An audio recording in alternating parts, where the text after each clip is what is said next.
চায় না। শুধু নিজে থেকে কথা বলা বন্ধ করে দেখো, দেখবে অনেক আপনজন বড় হয়ে যাবে। আসলে কেউ আপন হয় না।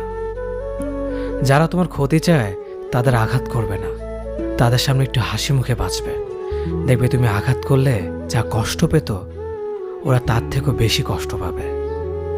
যত মিশবে ততই মানুষ চিনবে, অভিনয় যে কত প্রকার হয় তা বুঝতে পারবে। সবাইকে তোমার সত্যতা জানানোর দরকার নেই, যে যা ভাবে তা নিয়ে সমালোচনা করতে দাও।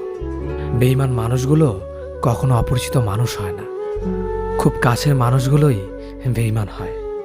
পাতা ঝরার আগে পাতার রং বদলে যায়, আর মানুষ বদলানোর আগে কথা বলার ধরন বদলে যায়।